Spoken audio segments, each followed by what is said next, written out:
چنیدہ قوم نہیں تو معاشی، مالیاتی اور سیاسی وغیرہ طور پر بنیادی اس قدر مستحکم اور باعزت کیوں ہے، جبکہ یہ سب ہے کہ یہودی کبھی بھی مستحکم نہیں ہوں گے اور بے وطن رہیں گے۔ اس کے برعکس یہودی فی الوقت ایک طاقتور کے بالغ بھی بن چکے ہیں۔ مشیت الہی اس بارے میں کیا ہے؟ یہ بہت اہم سوال ہے، قدر مشکل بھی ہے، وضاحت طلب ہے۔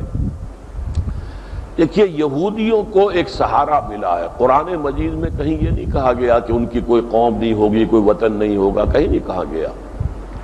ضربت علیہم الذلۃ اینما ثقفوا الا بحبل من اللہ وحبل من الناس، ان پر ذلت تھوپ دی گئی ہے مگر کہیں اللہ کی پناہ کی وجہ سے یا لوگوں کی پناہ کی وجہ سے۔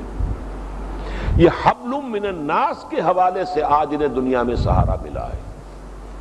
عیسائی دنیا ہے جس نے ان کو سپورٹ کیا ہوا ہے، ان کی اپنی حیثیت کچھ بھی نہیں۔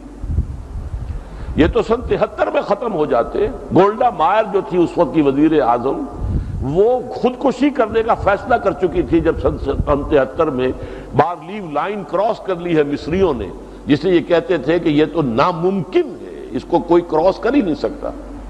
تو مصریوں نے 1967 کی شکست کا داغ جو تھا اپنے چہرے پر سے دھو دیا تھا، بارلیو لائن کراس کی رمضان سن 73 میں، اور اس وقت جو ہے یہ خودکشی کرنے پر آمادہ ہو چکی تھی۔ وہ تو پھر امریکہ کا جو اسلحہ کا جو انبار آیا ہے وہاں پر، تو امریکہ نے شکست دی ہے، پھر جو دی ہے مصر کو، وہ اسرائیل نے تو نہیں دی۔ تو اس وقت بھی قرآن مجید کے ایک لفظ کے حوالے سے ہم ان کا جو یہ بھی اس وقت کا ابال ہے، عارضی ابال ہے، یہ ابال شروع ہوا 1917 سے اور اب یہ اپنے عروج کو پہنچ رہا ہے۔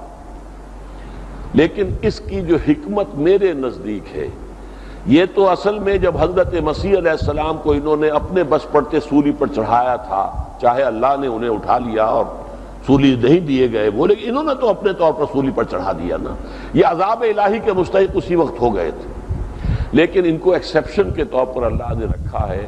مجھے یہ حکمت معلوم ہوتی ہے کہ امت مسلمہ جب سزا کی مستوجب ہو جائے گی اور اس کا جو بہترین حصہ ہوگا عرب، ان کو سزا ان ملعونوں کے ہاتھوں دلوائی جائے گی، اور وہ ہو رہا ہے آج۔ پوری عرب قوم عیسائی ان کے سامنے سر جھکا کے کھڑی ہوئی ہے۔ سارے کے سارے جو میڈرڈ میں جا کر حاضر ہو گئے تھے، جو ایک کمرے میں برداشت نہیں کرتے تھے کہ اسرائیل کا نمائندہ بھی ہو اور ہم بھی ہو، ایک میز پر بیٹھنا تو بہت دور رہا، جا کر میڈرڈ میں سب کے سب لائن لگا کر کھڑے ہو گئے اور وہاں سے ان کی گفتگو شروع ہو گئی۔ اور جناب آپ کے شاہ حسین بھی جو فوت ہو گئے، اللہ انہیں معاف کرے، وہ بغل گیر ہوا تھا۔ کزنز، اب یاد آ گیا، ہم تو کزنز ہیں، آپ بنو اسماعیل ہیں اور آپ بنو اسرائیل ہیں، ہم تو کزنز ہیں۔ یہ سارا کچھ ہوا کہ نہیں؟ یہ انتہائی ذلت ہے یا نہیں؟ جس کے ساتھ بات کرنے کو تیار نہیں تھے، آج اس کے ساتھ صلح کی گفتگو ہو رہی ہے اور تقریباً سب نے تسلیم کیا ہوا۔ اور جیسا کہ میں نے عرض کیا، وہ دور نہیں ہے۔ اب یہ ڈیڈ لاک یروشلم پر ہو رہا ہے، اور یہ ایسا ڈیڈ لاک ہے کہ اس کا پیسج ممکن ہی نہیں۔ نہ یہودی پیچھے ہٹ سکتے ہیں، وہ جو فنڈامنٹلسٹ یہودی ہے وہ حکومت کو کبھی بھی اس یروشلم کے معاہدے میں پیچھے ہٹنے نہیں دے گا، نہ عرب جو ہے ان کو آمادہ ہونے دیں گے اس کو، یاسر عرفات کو، کہ وہ بالکل دستبردار ہو جائے یروشلم سے۔ یہی جو ہے امپاس جسے آپ کہتے ہیں وہ آ گیا ہے۔ اب اس کے بعد اگر کیا ہوگا؟ اگر 13 ستمبر کو یونیلیٹرل ڈکلریشن کر دیتا ہے تو جنگ ہوگی، اور کوئی عجب نہیں کتنا بڑا عذاب آئے۔ اور سب سے پہلے تو مسلمان عرب جو ہیں ان پر خود عرب حکمرانوں کی طرف سے عذاب آئے گا۔ پہلے تو حسنی مبارک انہیں جو ہے بھونے گا اور شاہ فہد بھونیں گے،